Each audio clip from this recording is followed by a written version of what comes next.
ఏంది ఈ మొహం నీకు శోభన్ బాబు లెక్క కనిపించుండదా?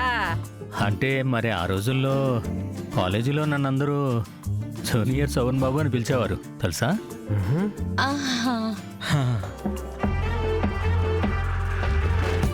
బా నువ్వు ఊరంత తగ్గు, అది గతము.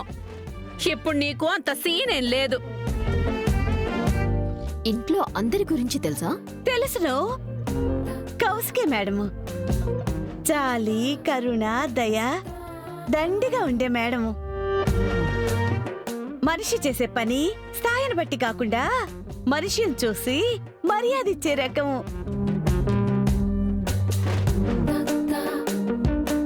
ఇకపోతే వీరిద్దరూ అత్తాకోడళ్ళు కాదు, తోడేళ్ళు. వాళ్ళంతా బద్ధకమే, మొహం నిండా పొగరు. ఇంతకీ ఇంట్లో నెగటివ్ క్యారెక్టర్స్ ఎవరైనా ఉన్నారంటే అవి మీరే కదేటి? ఏయ్, ఎంత ధైర్యమే నీకు? మమ్మల్ని తోడేళ్ళు నెగటివ్ క్యారెక్టర్స్ అంటావా? నిషి నిషి నిషి ఆగు, నిషి ఆగు. ఏడు జగదాత్రి ఆగేది? ఆమె నిషిని అమ్మని అన్నేసి మాటలు అంటుంటే ఎందుకు ఆగాలి? ఆవిడ ఉద్దేశము తోడేల్లాగా తెలివైన వాళ్ళు అని యువరాజ్.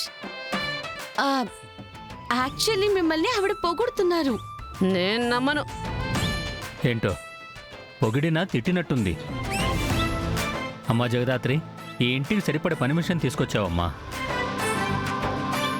ఈవిడ నాకు బాగా నచ్చింది. నచ్చినదా? ఏం మాట్లాడుతుండవు బా? ఆవిడంత పద్ధతి లేకుండా మాట్లాడుతుంటే పనిలో పెట్టుకుందామంటారేంటి మావయ్య గారు? జగదాత్రి చెప్పింది కదా నిషిక, ఏ ఆశ వల్ల జరుగుతున్న కన్ఫ్యూజన్ అని. అంతే వదినా, ఒక్క 2 రోజులు టైం ఇస్తే మన ఇంట్లో పద్ధతులు ఎవరు ఏంటి అని క్లారిటీ వచ్చేస్తుంది. మెల్లగా చెప్పి మార్చుకుంటే సరిపోతుంది. మార్చుకోవడం ఎందుకమ్మా?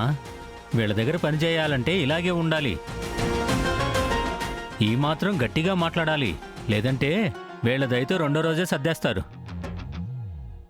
ఏంది బా, నువ్వు మమ్మల్ని పొగడతా ఉండవా లేకుంటే తిడతా ఉండవా?